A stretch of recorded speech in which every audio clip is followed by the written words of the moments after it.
American stories from El del Rio Grande. Since arriving in the U.S., she has been featured in the National Storytelling Festival and the Timpanogos Storytelling Festival, among other events. She's been everywhere, story parlor just most recently. She's been in schools, libraries, museums, cultural institutions from the east to the west, sharing the richness of Latin American and Hispanic folklore. She is part of Tapas, teaching artists, presenting in national schools today. Welcome, please, to the stage, Carolina Quiroga.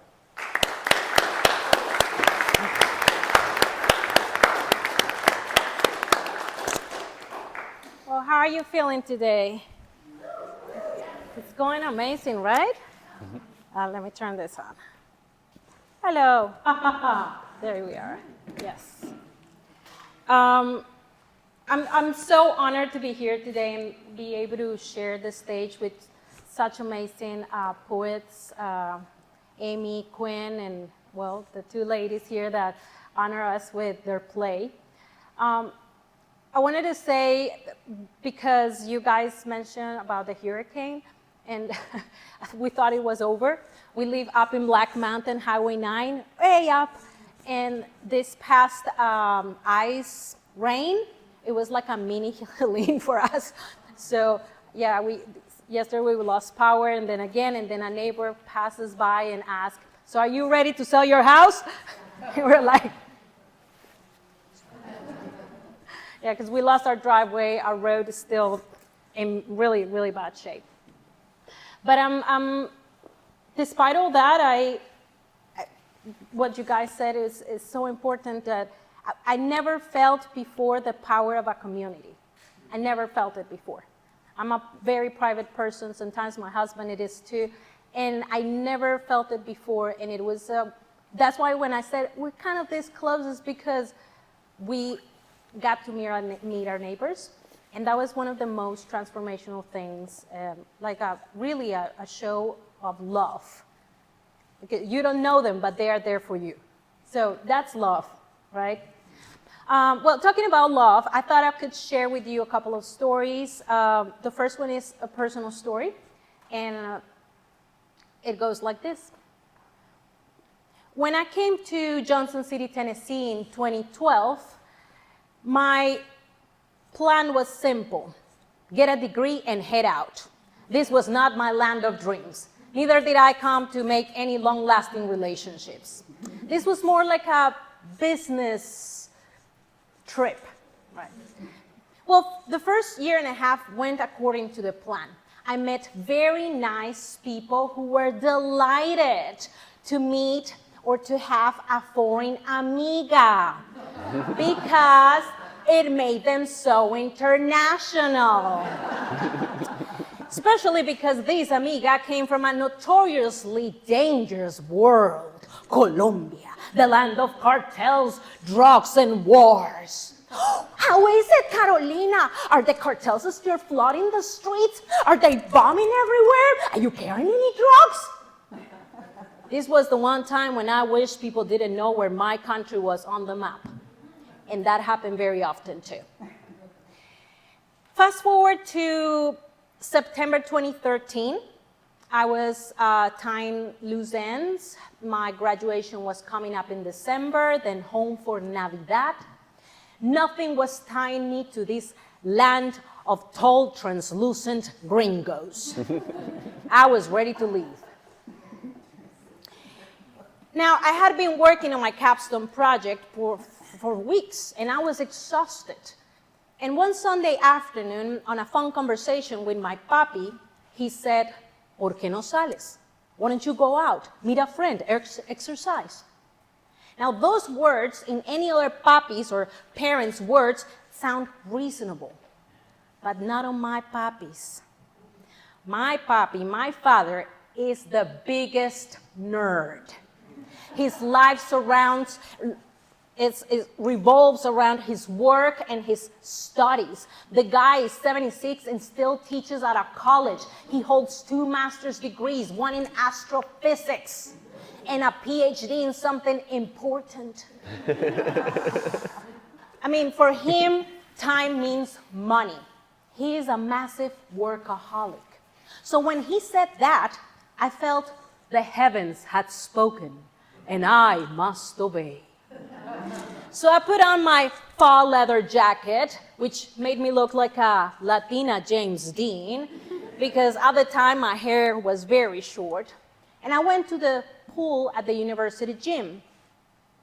I swam, and my plan afterwards was to go to the smoothie bar because the smoothie guy was a very friendly older man who never asked anything stupid about my country.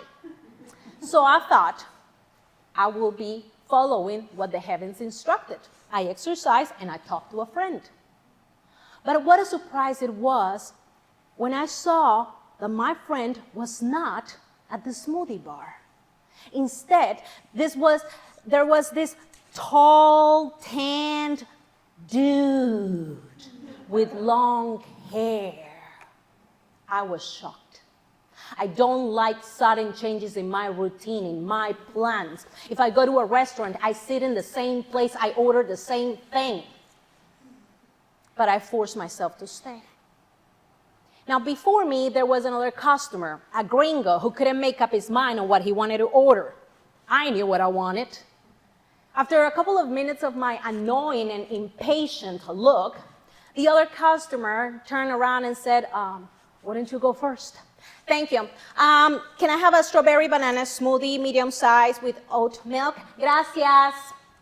As soon as I ordered, the other customer made up his mind. And then the smoothie guy said, so guys, this is my first day here, and it's gonna take me a minute to fix your orders, so cool. Oh heavens! What's going on with the plan? 15 minutes later, he was still working on our smoothies. So after the other customer and I got tired of scrolling, through our phones, the gringo turns around and introduces himself. Hi, I'm Spencer. I thought, what a weird name. Yet most names in this country sound weird to me. Here's the thing. I had always promised myself I would never befriend a guy that I met at a gym, because quite often, brains don't come with the muscles. But his kind green eyes and that cute nervousness and the fact that he was not as tall as the rest of the giants eased my apprehensions.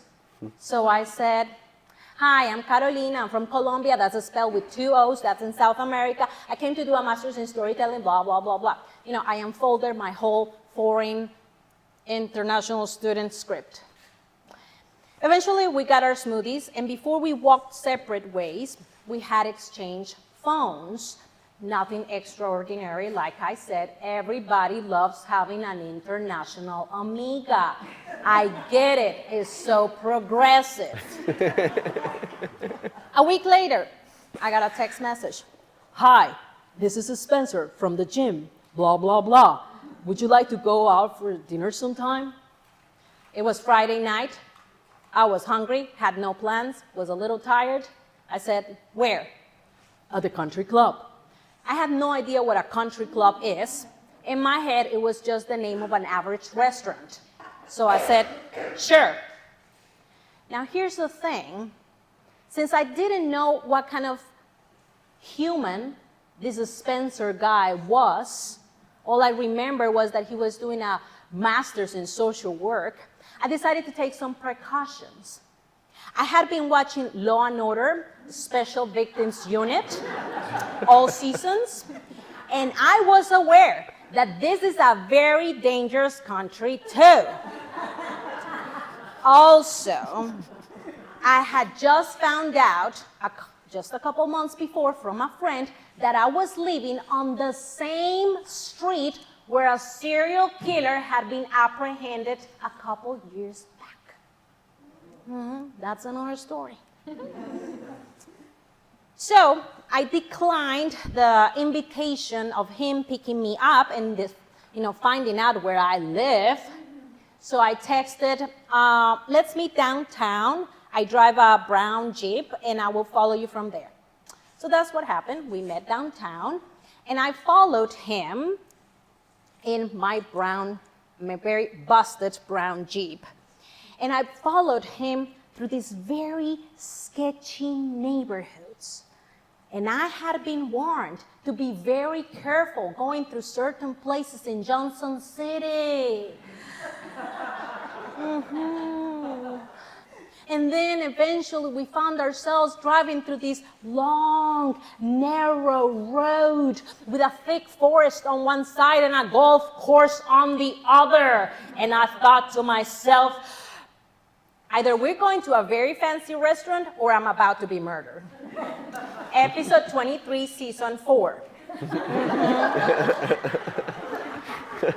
At last, we made it to a parking lot with very fancy cars. We parked. And then, in his best flannel shirt, this Spencer guy welcomed me to the country club, which in my head was still just the name of an average restaurant. And my confusion deepened as we crossed these Greek-style columns adorned with golden decorations, a gargoyle, and angels. And then we came into a spacious waiting room with huge mirrors framed with gold. And there were these expensive, very expensive flowers. Then we came into this big saloon covered in marble from top to bottom. And I thought, am I about to be sold for human trafficking? Episode 36, season 6. I was the only colored person in the room. Well, at last we crossed a threshold and we made it to a very fancy restaurant. We sat down and they handed us the menus. And when I looked through the menu and I saw the pricey prices, it hit me. Oh, this is a date.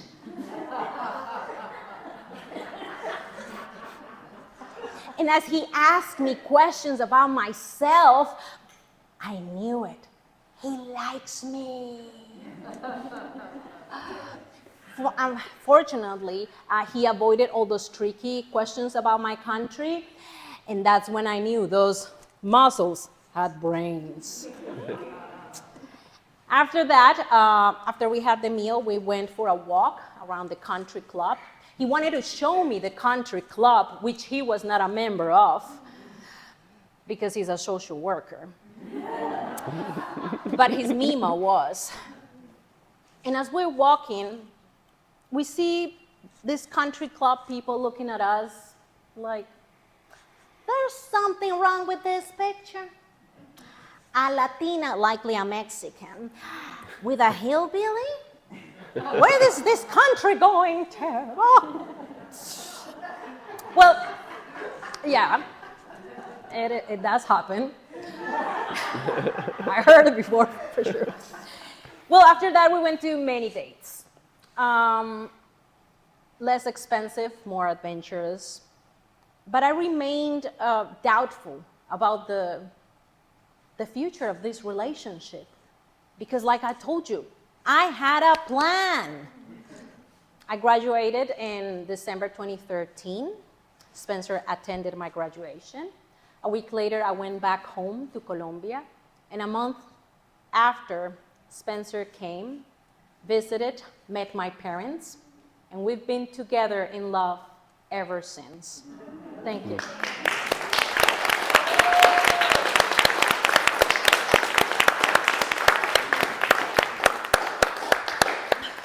All true story, by the way.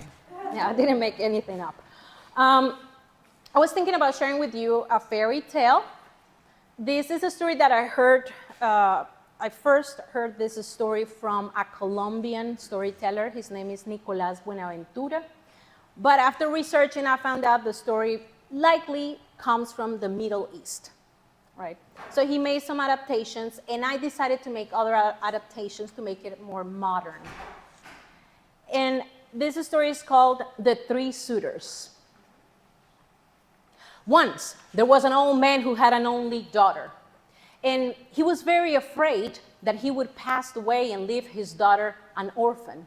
So one day he decided to go to the nearest town and spread the word that he was looking for a fine suitor for his sweet and beautiful daughter. Well, the very next day, there were 3 men outside their door.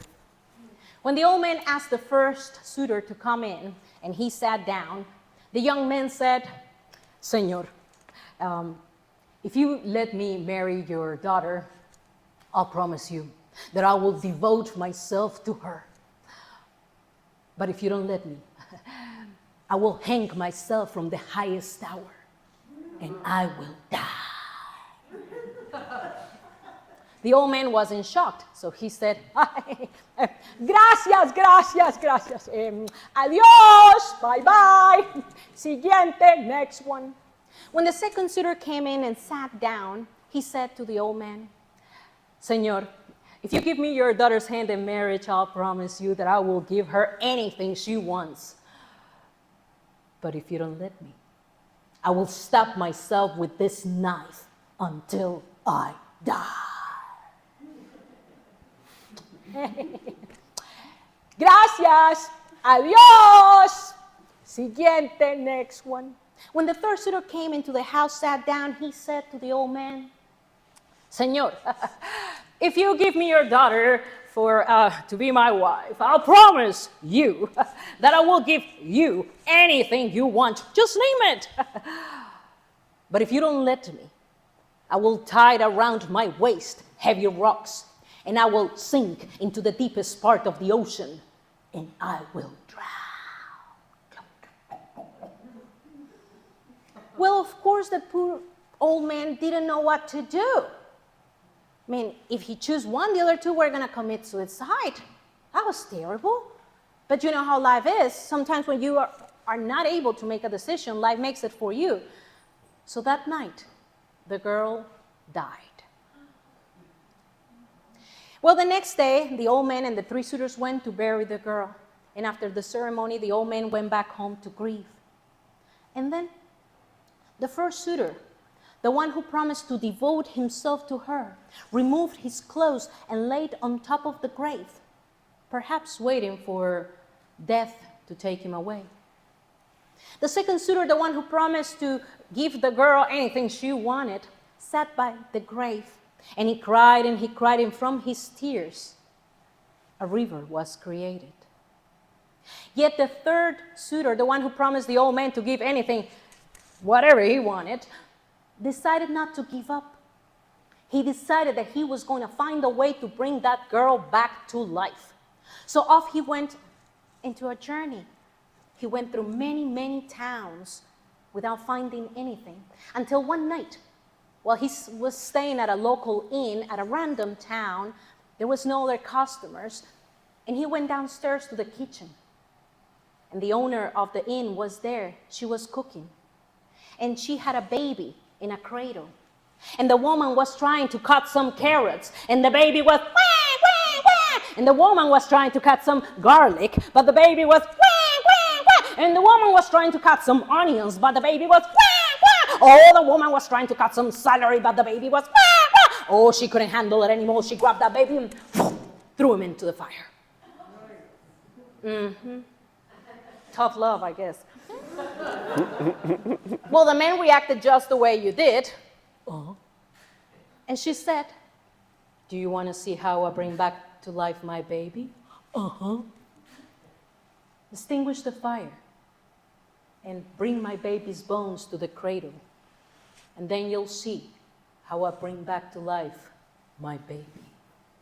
The man did as he was told. He extinguished the fire, grabbed the bones, put it in the cradle, and then he watched when the woman grabbed a book from a shelf. He put it down. She opened it, and passed the pages until she found what she needed. And then from the kitchen rack, she grabbed a little bag. She reached into the bag and grabbed some dust. She sprinkled all over the baby's bones, and then she recited a spell. Abracadabra, patas de cabra, que este niño viva aunque yo no conviva. Wah, wah, wah! And there he was, flesh and bones and crying. Well, the man knew immediately what he had to do. That night, after midnight, when the woman and her baby had gone to sleep, he sneaked into the kitchen, grabbed the book and that little bag with the magic dust, and he went back to the grave. Then, after he made it, he told the other suitors what they had to do. They dug out the girl's body, clean it up, and then the other two suitors saw when the third one pulled out that book, open it, passed the pages until he found what he needed. Then he pulled out that bag, reached into the bag, grabbed that magic dust, sprinkled it all over the girl's remains while he recited, Abracadabra, patas de cabra, que esta joven viva una larga vida. And then they waited.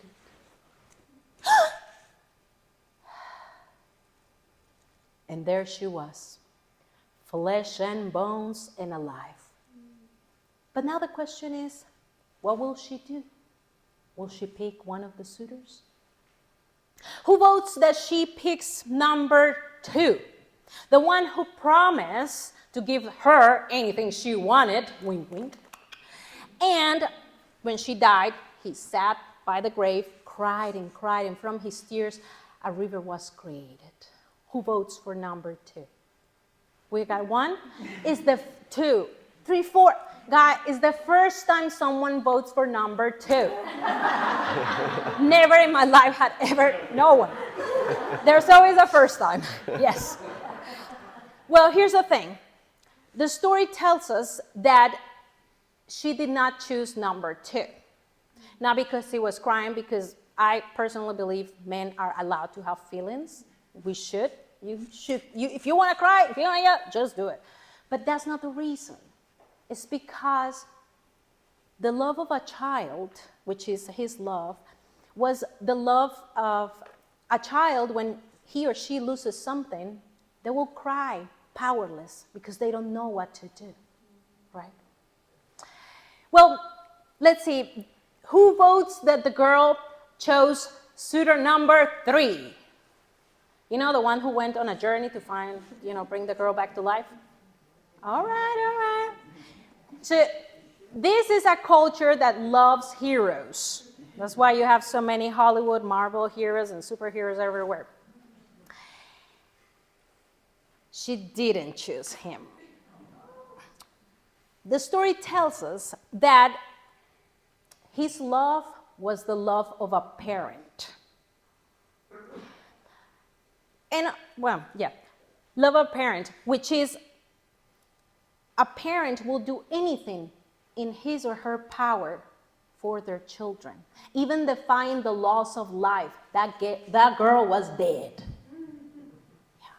You don't bring people back from the dead. They turn into zombies.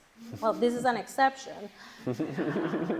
Also, if you notice, he promised the old man what he wanted, which kind of sounded like a transaction.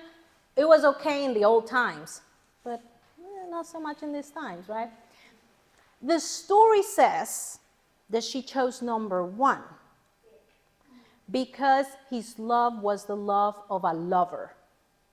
He literally devoted himself to her, because when she died, he laid on her grave, potentially waiting for death to take him away.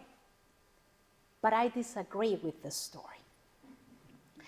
Because, first of all, when someone passes, it's tough. I've been there. But life goes on.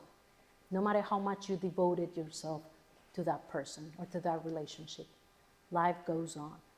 You're not devoted to follow to the grave. That's not what devotion means. What I think, and I hope you also agree, is that the story finally gave a voice to the girl. And so she said, well, Thank you for asking. I mean, and no one asked me if I wanted to get married from the beginning, so thanks for asking what I want to do. And thank you for bringing me back to life, also for giving me a second chance. Thanks. But here's the thing, guys. Each of you promised to kill yourselves if you couldn't have me.